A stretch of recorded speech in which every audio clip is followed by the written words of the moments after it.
하나님 말씀 같이 보겠습니다. 열왕기상 12장 21절에서 33절 말씀. 열왕기상 12장 21절부터 33절.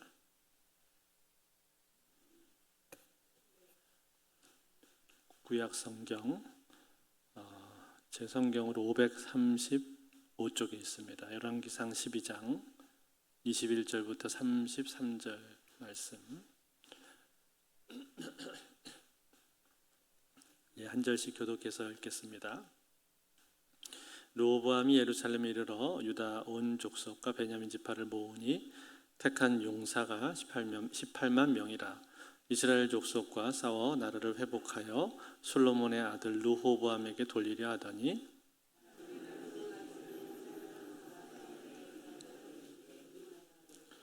솔로몬의 아들 유다 왕 르호보암과 유다와 베냐민 온 족속과 또 그 남은 백성에게 말하여 이르기를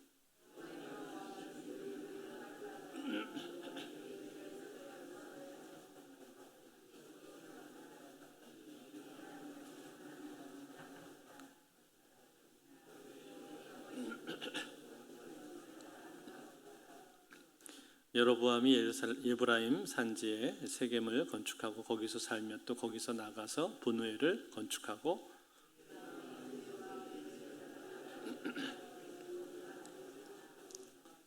만일 이 백성이 예루살렘에 있는 여호와의 성전에 제사를 드리고자 하여 올라가면 이 백성의 마음이 유다 왕 된 그들의 주 르호보암에게로 돌아가서 나를 죽이고 유다의 왕 르호보암에게로 돌아가려다 하고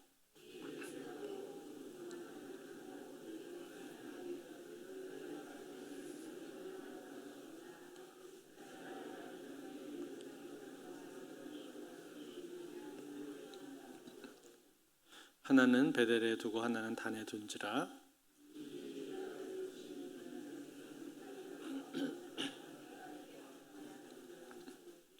그가 또 산당들을 짓고 레위 자손 아닌 보통 백성으로 제사장을 삼고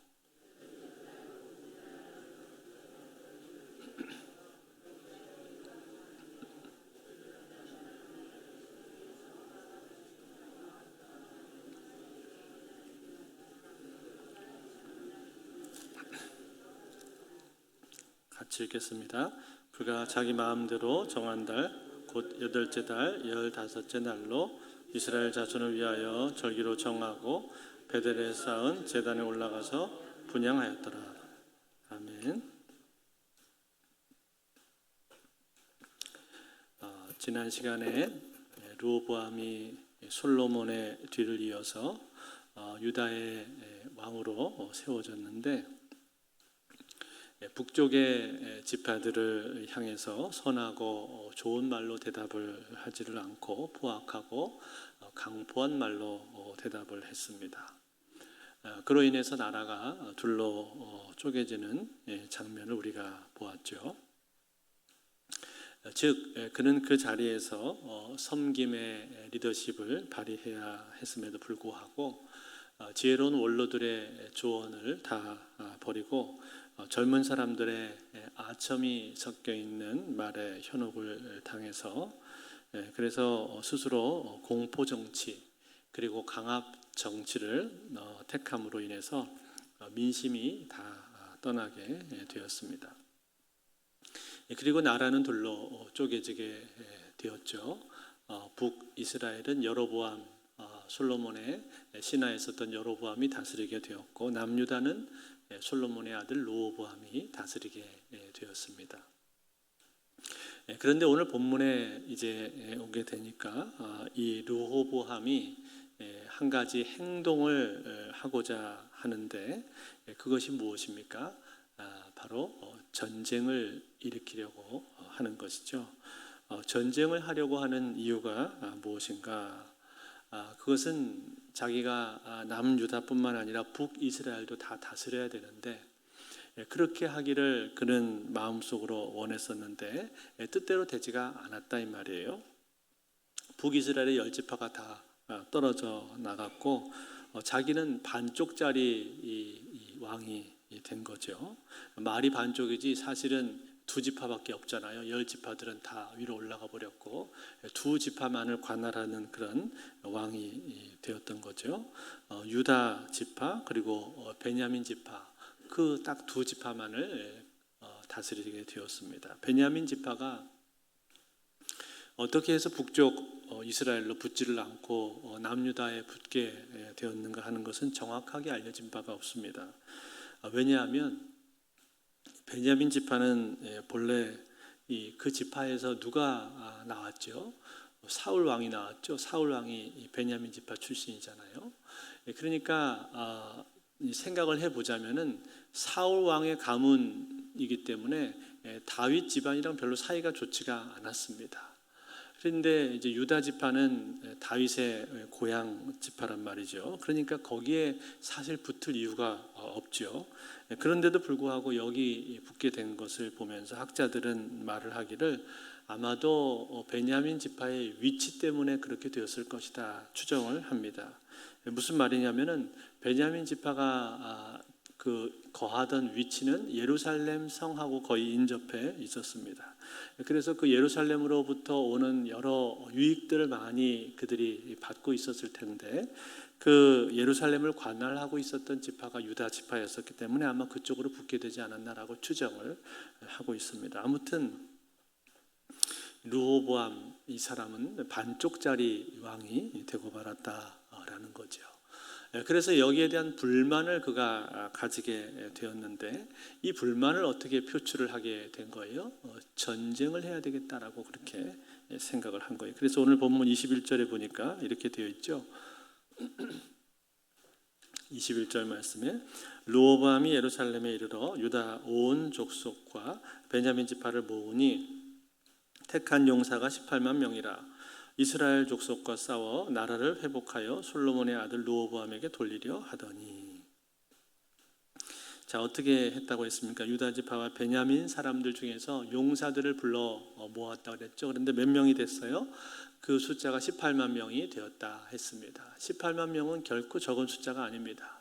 이 두 지파에서 모은 그 군사의 숫자로는 대단히 많은 숫자가 모인 거예요. 물론 북쪽 이스라엘 10지파가 모였다면 그보다 더 많이 모였겠습니다만 두 지파에서 18만 명을 차출했다는 것은 이것은 정말 전쟁을 할 때 대대적인 전쟁을 벌이려고 결심을 한 겁니다. 그렇게 해서 많은 군사를 지금 준비를 하고 있었단 말이죠. 그만큼 이 르호보암의 마음 가운데는 뭔가 마음속에 깊은 분노가 있어 보이고 지금 나라가 둘로 쪼개진 것에 대해서 몹시 못마땅하게 생각을 하는 것 같습니다. 그리고 이것을 힘으로 무력으로 내가 정복하리라 라는 그런 마음의 야심을 가지고 있는 거죠. 사랑하는 성도 여러분, 한번 생각을 해보십시오. 남유다와 북이스라엘이 어떤 사람들입니까? 그 사람들이 서로 싸울 사람들인가요? 싸우면 안 되는 사람들이죠. 그 둘은 사실은 같은 민족이잖아요. 같은 이스라엘 민족이고 또 형제고 같은 핏줄 아닙니까? 전부 다 아브라함의 자손, 이삭의 자손, 야곱의 자손 아닙니까? 같은 핏줄이니까 싸워서는 안 된단 말이에요. 그러니까 지금 이 르호보암이라는 이 사람이 지금 생각을 해볼 때 지금까지 되어진 일을 그 사람이 가만히 생각을 해보고 돌아보면서 야, 이건 아니다, 뭔가 잘못되었다라고 그가 스스로 판단을 했다면 그러면 이 르호보암이 이 상황에서 어떻게 해야 되는 겁니까? 잘못된 것을 바로 잡으려고 노력을 하면 된다 이 말이죠. 바로 잡는 데 있어서 그 방법이 어때야 되냐라는 거예요. 그 방법은 이런 방법이 아니어야 되는 거죠. 대화를 해야 되는 거 아닙니까? 자기가 말을 잘못해서 지금 나라가 쪼개져서 이렇게 되었는데 이것을 바로잡을 수 있는 방법이 뭐겠습니까? 다시 이 사람들을 불러놓고 얘기를 해야 될 거 아니에요. 지난번에 내가 참 잘못 생각을 했다. 원로들의 말을 들었어야 됐는데 젊은 사람들 말만 듣고 내가 잘못 판단한 것 같다. 내가 잘못했으니 용서해 주라. 앞으로 내가 공포정치 절대로 하지 않고 너희들 원하는 대로 섬김의 정치를 하겠다.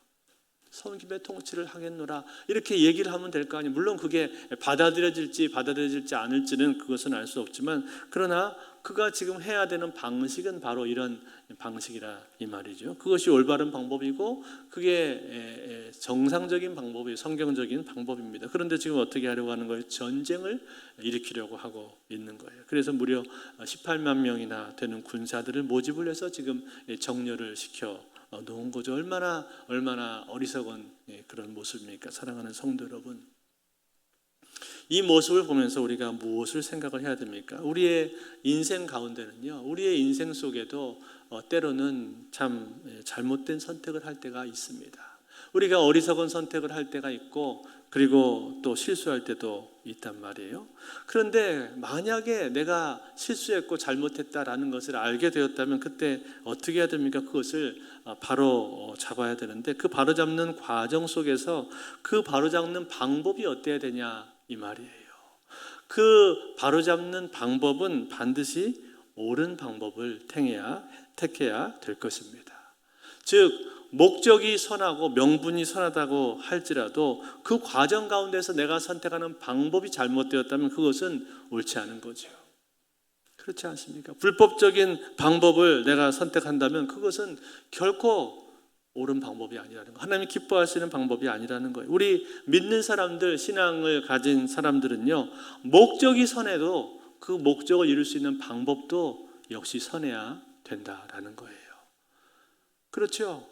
여러분이 시험을 잘 봐서 하나님한테 영광을 돌리고 싶단 말이에요.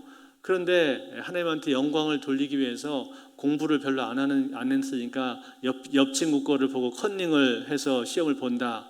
그러면 되겠습니까? 안 되죠. 하나님한테 영광 돌려야 되는데 시험 잘 봐야 되는데 그러면서 몰래 책을 꺼내가지고 거기서 그거를 보고 답을 쓰면 되겠습니까? 안 되죠. 불법적인 방법이란 말이에요. 교회 건축을 잘 해가지고 하나님 앞에 영광을 돌려야 되는데 건물 짓는데 허가가 잘 안 나온다고 해서 관공서에 가서 돈을 뇌물로 갖다 주면 되겠습니까? 안 된단 말이에요. 불법이란 말이에요. 불법적인 일을 저질러서는 안 된단 말이에요. 그 외에도 많습니다. 목적을 이루기 위해서 목적이 아무리 선하다고 할지라도 그 목적을 이루기 위한 방법이 선해야 되는 것이지 그 방법은 불법된 방법을 쓰면서 내가 하고자 하는 일은 선한 일이다 말하는 것은 그것은 안 맞는 얘기라 이 말이에요. 오늘 르호보암이 지금 그것을 놓치고 있는 겁니다. 근데 참 다행스러운 것은 무엇입니까? 이러한 상황 가운데 하나님께서 선지자를 보내주셨죠. 스마야라는 선지자를 보내주셔서 그 스마야가 르호보암과 유다 백성들에게 하나님 말씀을 전했습니다. 뭐라고 했습니까? 24절에 보면은 이렇게 말했는데 우리 한번 같이 읽어볼까요? 24절 같이 읽습니다.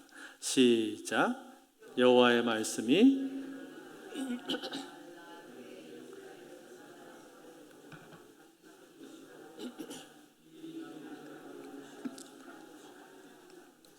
그들이 여호와의 말씀을 듣고 그 말씀을 따라 돌아갔더라. 자, 뭐라고 했죠? 올라가지 말아라. 싸우지 말아라. 그들은 너희 형제들이다. 형제들이니까 형제들하고 싸워서는 안 되는 것이다. 그러면서 하나님께서 말리셨죠. 올라가지 말라고. 그리고 나서 중요한 또 한 가지 사실을 하나 더 알려주셨는데 그게 뭡니까? 일이 나로 말미암아 된 것이다. 무슨 뜻이에요? 하나님께서 이 일을 주관하고 계시다는 거예요. 하나님의 섭리 가운데 일어나고 있는 일이다라는 것을 지금 알려주고 계시다는 거예요. 즉 이스라엘이 남과 북으로 나누게 된 것은 이것은 하나님의 뜻 가운데 있는 일이라고 지금 말씀을 해주고 있다는 말이죠. 그런데 여러분, 이 하나님의 뜻이 성취되는 과정 가운데 그 과정 가운데에서는 어떻게 성취가 되었습니까? 이 과정 속에서 솔로몬이 가장 먼저는 배교를 했었죠. 솔로몬이 배교함으로 말미암아 그에 대한 형벌로서 하나님께서 남과 북이 나뉠 거다라고 말씀을 하셨단 말이에요. 그러니까 직접적인 원인은 솔로몬이 처음에 가지고 있었습니다. 또 한 가지 직접적인 원인은 뭐죠? 여기 바로 지난주에 살펴본 것처럼 르호보암이라고 하는 그 새롭게 이제 왕권을 이어받은 그 솔로몬의 아들이 이 상황 가운데서 공포 정치를 펼치겠다라고 엄포를 놓는 바람에 백성들의 마음이 다 떠나버렸다 이 말이에요. 직접적인 원인이 솔로몬하고 르호보암에게 있었습니다. 그렇지만 그게 다가 아니지 않습니까? 더 멀리 있는 원인이 있잖아요. 그게 뭐예요? 바로 하나님께서 이것을 작정하셨다라는 거예요. 멀리 있지만 중요한 원인인 것입니다. 하나님이 이것을 마음으로 작정하시고 이것을 실행하고 계셨다라는 사실이에요. 그래서 하나님께서는 지금 솔로몬한테 말씀하실 때 이것이 나로 말미암은 것이다 라고 르호보암에게 지금 그렇게 말씀을 하면서 르호보암을 위로하고 있다는 사실이에요. 사랑하는 성도 여러분, 우리는 이 모습을 보면서 하나님이 하시는 일이 어떤 것인가 하는 것을 생각을 해봐야 됩니다. 여러분, 이 세상에서 일어나고 있는 모든 일들은 다 하나님의 주권 가운데 있는 일인 줄로 믿습니다. 모든 일은요, 하나님의 섭리를 벗어난 일은 하나도 없습니다. 우리 인생 가운데 일어나는 모든 일은 다 크신 하나님의 섭리 가운데 일어나고 있는 일이에요. 물론 그 가운데서 우리는 선택합니다. 하나하나 선택하고 거기에 대한 결과에 대해서 책임도 지고 합니다. 그러나 그 속에서 하나님의 손길이 있다는 사실을 우리는 결코 잊어서는 안 됩니다. 하나님의 선한 손길이 거기에는 있어요. 그래서 늘 그 하나님의 주권을 우리는 인정할 줄 알아야 됩니다. 그 하나님의 주권을 알 때 우리의 삶 가운데 일어나는 어떤 일에 대해서도 우리는 그 가운데서 실족하지 않고 그 속에서 하나님을 바라볼 수가 있는 거예요. 오늘 르호보암을 향해서 하나님께서 이렇게 위로해 주고 있단 말이에요. 그러니까 이 르호보암이 이 말을 듣고 어떻게 합니까? 자기가 하던 일을 내려놓습니다. 그리고는 가던 길을 돌이키죠. 집으로 돌아갑니다. 결국 어떻게 한 거예요? 하나님의 뜻에 따른 거예요. 순종을 한 겁니다. 하나님의 뜻에 자신의 뜻을 맞추고 지금 내려놓았습니다. 여러분, 만약에 르호보암이 이 상황 가운데 이렇게 하지 않고 계속해서 그냥 고집을 피우고 앞으로 갔다면 어떻게 되었을까요? 자기의 실책을 만회해보기 위해서 하나님이 기뻐하시지 않는 불법적인 방법으로 그 일을 계속 수행했다면 어떻게 되었을까요? 틀림없이 르호보암은 좋지 않은 결말을 맞이하게 되었을 거예요. 그런데 참 다행스럽게도 여기서 하나님 말씀 듣고 그 뜻을 받아들입니다. 이 순종으로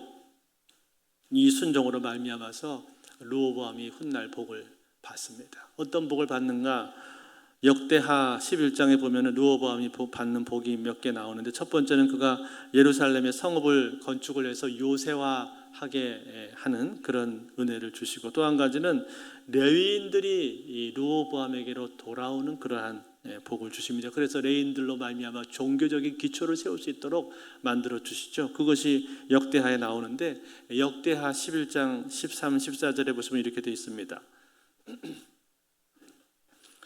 온 이스라엘의 제사장들과 레위 사람들이 그들의 모든 지방에서부터 르호보암에게 돌아오되, 레위 사람들이 자기들의 마을들과 산업을 떠나 유다와 예루살렘에 이르렀으니 이는 여로보암과 그의 이웃들이 그들을 해임하여 여호와께 제사장의 직분을 행하지 못하게 하고. 자, 뭐라고 했죠? 레위 사람들하고 제사장들이 르호보암에게 돌아오게 되었다라는 얘기를 해주고 있단 말이에요. 여로보암이 해임했던 그 제사장들이 르호보암에게 돌아오게 된다는 얘기를 해주고 있습니다. 이게 하나님께서 르호보암에게 주신 하나의 복이었어요. 그런데 여러분, 르호보암과 정반대편에 있던 사람, 북쪽 지파를 다스리게 된 여로보암, 이 사람은 어떻게 되었습니까? 이 사람은 오늘 본문에 르호보암뿐만 아니라 여로보암에 대한 얘기도 상당히 기록을 해주고 있는데, 세겜에다가 수도를 정했다 그렇게 기록을 했죠. 25절 말씀에 보시면은 25절에 이렇게 되어 있습니다. 여로보암이 에브라임 산지에 세겜을 건축하고 거기서 살며 또 거기서 나가서 분우엘을 건축하고, 그렇게 되어 있어요. 이 세겜이라는 지역은 본래 북쪽 지파 사람들의 정치적인 또 종교적인 그런 중심지였습니다. 그래서 지난주에 우리가 보면은 르호보암이 북쪽 지파 사람들을 만날 때 어디 가서 만났어요? 세겜에 가서 만나지 않습니까? 그만큼 그들에게는 중요한 성읍이었기 때문에 거기서 만났는데, 그 세겜을 이제 그의 수도로, 북쪽 지파들의 수도로 그가 삼았다는 거예요. 수도로 삼고 성을 거기다가 쌓아서 방비를 더욱더 튼튼하게 했습니다. 여러분, 이런 모습들은 어떻습니까? 이런 모습들은 부정적인 모습이 아니죠. 자기 나라의 국방을 더욱더 튼튼하게 하고 부강하게 하기 위해서 자기 수도를 정비하는 이런 일들은 긍정적인 모습이에요. 자기 나라를 더 견고하게 하고 있다 이 말이에요. 그런데 여러분, 문제는 무엇입니까? 문제는 바로 그 다음에 나오는 것인데, 이 여로보암의 마음 가운데 한 가지 근심이 있었다고 말을 해주고 있습니다. 그게 뭘까요? 오늘 26절하고 27절인데 한번 같이 읽어볼까요? 26절하고 27절 말씀을 같이 했습니다. 시작. 그의 마음에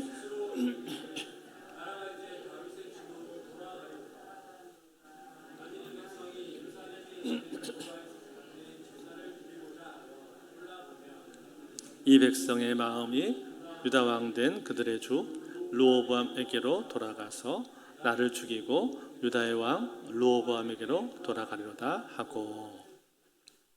자, 뭐라고 한 거죠? 이 북이스라엘 백성들의 종교 생활에 대한 근심을 지금 여로보암이 하고 있는 겁니다. 종교 생활에 대해서 걱정을 하고 있는 거예요. 무슨 말인가? 자기가 이렇게 열심히 이 수도를 정비하고 성을 쌓고 국방력을 튼튼히 하고 경제적으로 부강하게 하려고 많은 노력을 하고 있단 말이에요. 이렇게 많은 노력을 하고 있는데, 그런데도 만약에 종교적인 부분에 있어서 백성들의 이 마음을 얻지를 못하면, 그러면 안 될 것 같다는 생각을 한 거예요. 나라가 유지가 안 될 것 같다는 생각을 한 거예요. 그리고 훗날 자기를 죽일지도 모른다는 그러한 근심에 지금 사로잡히고 있는 거예요. 이런 생각을 하고 있는 이유가 무엇일까요? 그것은 예루살렘에 성전이 있기 때문에 그런 거죠. 성전. 다윗 시대 이후로 예루살렘 성전은 신앙의 중심지였습니다. 그래서 이스라엘 사람들에게 있어서 이 성전은 굉장히 중요한 의미를 갖지 않습니까? 그래서 1년에 3번씩 하나님께서 이스라엘 남자들은 절기가 되면은 그들로 하여금 예루살렘 성전에 와서 예배하도록 그렇게 되어 있었습니다. 그러니까 여전히 남과 북이 이렇게 나뉘어지긴 했지만 예루살렘이라고 하는 곳이 종교적인 중심지다라는 생각을 그가 떨쳐버릴 수가 없는 것이죠. 그래서 이 여로보암이 어떤 염려를 하게 되는 거, 이렇게 1년에 3번씩 예루살렘은 들락날락 하다가는 그들의 마음이 다윗의 집에서 떠나지 못하게 될 거야. 그리고 결국은 그들 중심이 다 르호보암 왕에게 다 가버릴지도 몰라. 그리고 결국은 배신하고 나를 죽이게 될지도 몰라. 이러한 걱정, 이러한 근심에 그가 깊이 사로잡히게 되었다 이 말이에요. 그래서 그러한 근심 속에 그가 하는 행동이 무엇입니까? 어리석은 행동을 하게 되죠. 그게 뭐예요? 금송아지를 만들게 되었단 말이에요. 28절에 보십시오. 28절에 보니까 이에 계획하고 2 금송아지를 만들고 무리에게 말하기를 너희가 다시는 예루살렘에 올라갈 것이 없도다. 이스라엘아, 이는 너희를 애굽 땅에서 인도하여 올린 너희의 신들이라 하고. 금송아지를 거창하게 만들어 놓고는 이것을 이제 2군데에다가 설치해 두었습니다. 하나는 베델에다가 두고 하나는 저 북쪽의 단에다가 두었어요. 베델은 이 북이스라엘의 남쪽 경계선이었고 단은 북쪽 경계선에 해당하는 지역이었습니다. 물론 2 지역 다 종교적인 그런 의미가 있는 곳이었어요. 베델은 과거에 아브라함과 또 야곱이 단을 쌓았던 곳, 예배를 드렸던 곳이고, 또 이 단이라고 하는 지역은 북쪽에 있는 요단강의 발원지이면서 동시에 그곳에서 과거에 또 제사가 드려졌던 그런 곳입니다. 그렇지만 여러분, 분명한 것은 무엇인가? 분명한 것은 거기는 성전이 아니라는 거예요. 예루살렘 성전이 아니라는 거예요. 하나님께서 지정하신 성전이 아니라는 거예요. 신명기에 보면은 하나님께서 예루살렘 성전 중앙 성소의 중요성에 대해서 말씀해 주셨는데, 신명기 12장 5절에서 7절에 보니까 이렇게 말씀했습니다. 오직 너희의 하나님 여호와께서 자기의 이름을 두시려고 너희 모든 지파 중에서 택하신 곳인 그 계실 곳으로 찾아 나아가서 너희의 번제와 너희의 제물과 너희의 십일조와 너희 손의 거제와 너희의 소원제와 낙헌 예물과 너희 소와 양의 처음 난 것들을 너희는 그리로 가져가다 드리고 거기 곧 너희 하나님 여호와 앞에서 먹고 너희 하나님 여호와께서 너희의 손으로 수고한 일에 복 주심으로 말미암아 너희와 너희의 가족이 즐거워할지니라. 참 뭘 얘기하고 있는 거예요? 예루살렘 중앙성소를 얘기하고 있는 거예요. 예루살렘 중앙성소의 다른 곳에서 제사하지 말라고 말씀을 해주고 있는 거예요.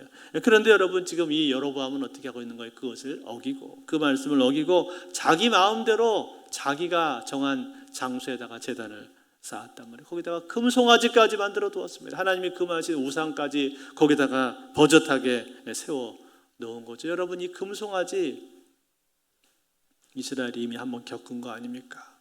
과거에 출애굽했을 때 금송아지 한번 만들었잖아요. 그래서 그 금송아지 만든 뒤에 어떻게 됐어요? 하나님으로부터 엄청난 진노를 받았던 그 일 아니에요? 그래서 거기서 그렇게 형벌을 받았음에도 불구하고 또다시 금송아지를 만들어서 양쪽에다가 이제 설치해 놓고 예루살렘 가지 못하도록 하기 위해서 그렇게 했다 이 말이에요. 이것은 이 가나안의 우상 숭배로 직결되는 그러한 일을 지금 하고 있는 거예요. 그처럼 하나님이 싫어하시고 하나님이 가증스럽게 여기는 일을 지금 그가 버젓이 행하고 있다는 거예요. 거기다가 또 더 큰 문제는 뭡니까? 레위 지파만 제사를 드릴 수 있는데 레위 지파가 아닌 사람을 제사장으로 세워놓고, 일반 사람을 제사장으로 세워놓고, 절기도 본래 하나님이 정하신 절기가 아닌 다른 절기에 마음대로 정했단 말이에요. 7월 달에 지켜야 되는 절기를 8월 달로 바꿔서 그렇게 지키고, 뭐 하는 겁니까? 짝퉁 중에 짝퉁을 지금 하고 있는 것이고, 신앙을 완전히 변질시켜버리는 이러한 행위들을 이 사람은 지금 하고 있다는 거예요. 그래서 여러분, 이 여로보암, 이 사람이 결국 어떻게 될까요? 너무나 큰 악을 이 사람이 행했기 때문에 이 여로보암이라는 이 사람은요, 오고 오는 여러 이스라엘 왕들 가운데서 사악함의 전형으로 이 사람이 남습니다. 즉 이스라엘 왕들 중에서 악한 왕이 나오기만 하면 그 악한 왕이 나중에 뭐가 꼬리표가 붙는지 아세요? 아무개가 여로보암의 길로 행하였더라. 그렇게 꼬리표가 남는단 말이에요. 그만큼 이 여로보암이라고 하는 사람이 마치 이 분열 왕국의 원죄와 같은 그러한 죄를 지은 사람으로 그렇게 여겨지고 있는 거예요. 그가 지은 왕이 이렇게 악했단 말이에요. 즉 그로 말미암아서 이스라엘 사람들이 우상 숭배할 수 있는 그러한 길을 이 사람이 열어버렸기 때문에, 그래서 이 성경에서는 여로보암을 두고두고 계속 그를 소환해 내는 거예요. 아무개가 이 여로보암의 길로 행하였더라. 다윗의 길로 행하지 않고 여로보암의 길로 행하였더라. 그래서 다윗하고 비교해서 정반대에 서 있는 사람으로 이 사람은 결국 남게 된 거예요. 다시 말해서 아합 왕과 더불어서 이스라엘의 가장 악한 왕으로 그가 남게 되는 불명예를 이 여로보암은 남게 되었다라는 사실입니다. 사랑하는 성도 여러분, 그렇다면 이 여로보암 이 사람이 이렇게 행하게 된 그 결정적인 이유가 뭡니까? 근본적인 이유가 뭡니까? 그것은 결국 하나님의 말씀에 불신했기 때문에 그런 거죠. 하나님 말씀을 신뢰하지 못했기 때문에 그런 거예요. 여러분, 이 아이야 선지자가 어느 날 여로보암을 찾아와서 예언을 해줬잖아요. 너는 북이스라엘의 왕이 될 거다라고 예언해 줬지 않습니까? 그리고 기름 부었잖아요. 그때 아이야 선지자가 여로보암한테 뭐라고 말했습니까? 그때요, 이 아이야가 이런 말을 해줬어요. 열왕기상 11장 37절 38절에 보시면은 한번 같이 읽습니다. 시작. 내가 너를 취하리니 너는 내 마음에 원하는 대로 다스려 이스라엘 위에 왕이 되되, 내가 만일 내가 명령한 모든 일에 순종하고 내 길로 행하며 내 눈에 합당한 일을 하여 내 종 다윗의 행함 같이 내 율례와 명령을 지키면 내가 너와 함께 있어 내가 다윗을 위하여 세운 것 같이 너를 위하여 견고한 집을 세우고 이스라엘을 내게 주리라. 아멘. 참, 뭐라고 말했어요? 이 아이야의 예언을 잘 보십시오. 이 여로보암한테 주셨던 예언이란 말이에요. 네가 만약에 하나님의 말씀대로 순종을 하고 율례와 법도를 지키면, 다윗의 길로 행하면, 그럼 어떻게 한다 그랬어요? 하나님께서 그에게 이스라엘을 너에게 주겠다 그랬어요. 그 나라가 너의 나라가 될 거다고 하나님이 약속해 주셨단 말이에요. 그러니까 여기 하나님 약속이 들어 있었습니다. 하나님이 그 상황을 모르셨겠습니까? 북이스라엘과 남유다로 나눠졌을 때 예루살렘이 남유다에 속해 있다는 사실을 하나님 모르셨겠습니까? 당연히 아시죠. 다 아십니다. 그럼에도 불구하고 그 북이스라엘 사람들이 남쪽에 가서 제사를 드리는 것과 상관없이, 제사를 드리러 1년에 3번 가는 것과 상관없이, 그것과 상관없단 말이에요. 네가 다윗의 길로 행하기만 한다면, 네가 하나님 말씀대로 순종하고 율례와 법도를 지키기만 한다면 이스라엘은 너의 나라가 될 거다라고 약속을 주셨잖아요. 하나님이 약속을 다 주셨어요. 그런데 그럼에도 불구하고 이 여로보암은 어떻게 하고 있는 거예요? 그 하나님의 약속은 다 까먹고 자기 눈앞에 보이는 상황만 쳐다보고 있는 거예요. 야, 이렇게 하다가 정말 이 백성들이 예루살렘 가서 제사를 드려 갈 텐데 1년에 3번 가다 보면 다 마음이 떠나버리는 거 아니야? 종교적으로 내가 아무런 고난도 행사하지 못하는 거 아니야? 이렇게 하다가는 결국은 나라가 그쪽으로 다 돌아가 버릴 텐데, 그런 근심과 걱정에 깊이 사로잡혀 버렸다는, 그래서 전혀 하나님이 원하시지 않지도 기뻐하시지 않는 엉뚱한 짓을 이 사람은 결국 하게 되었다라는 거예요. 사랑하는 성도 여러분, 오늘 우리가 이 여로보암을 보면서 무엇을 배워야 되겠습니까? 여러분, 우리 눈앞에 보이는 상황, 그 상황이 다가 아니라는 거죠. 눈앞에 보이는 상황은 내가 생각하고 내가 판단할 때는 야, 이거 제대로 안 되겠는데 그런 생각을 하게 될 수도 있습니다. 그러나 그거보다 더 중요한 건 뭐예요? 더 중요한 것은 하나님의 말씀인 줄로 믿습니다. 아까 우리가 찬양하면서 하나님의 말씀, 푸른 마르고 꽃은 시드나 주의 말씀은 영원토록 영원하리로다. 하나님의 말씀이 기준이고 그 말씀이 우리 삶 가운데 가장 우리가 붙들어야 될 가장 중요한 기준 아닙니까? 그 말씀이 그렇게 말씀한다면 나는 그 말씀을 듣고 아멘 하고 따라가면 된다는 거예요. 내 눈앞에 있는 상황, 거기에 너무 빠져서 일희일비하게 되고, 그리고 너무 사소한 것까지 근심하고 걱정하게 되다 보면 결국은 어떻게 되는가? 하나님께서 기뻐하시지 않은 엉뚱한 일을 내가 저지르게 된다는 사실입니다. 그러므로 사랑하는 성도 여러분, 오늘 우리는 하나님을 신뢰하시되 내 눈앞에 있는 상황이 아니라 하나님의 말씀을 붙들고 말씀대로 하나님을 신뢰하실 수 있기를 바랍니다. 내 앞에 있는 일이 어떻게 펼쳐질지 그것과 상관없이 거기에 내 관심과 시선을 다 빼앗기는 것이 아니라 하나님의 말씀이 나에게 뭐라고 하는가, 말씀의 기준을 굳게 붙드시고 날마다 말씀을 더 가까이 대하시고 말씀 중심의 신앙생활, 말씀 따라가는 신앙생활, 말씀을 붙잡고 나아가는 그러한 신앙생활이 되실 수 있기를 바랍니다. 그러면 어떤 상황이 내 앞에 펼쳐진다 할지라도 그 말씀의 기준을 붙들고 하나님이 기뻐하시는 일을 선택하는 저와 여러분들이 다 되실 줄로 믿습니다. 이 은혜가 오늘도 저와 여러분과 함께 하시기를 주의 이름으로 축원드립니다. 우리 시간 주신 말씀을 기억하면서 같이 찬양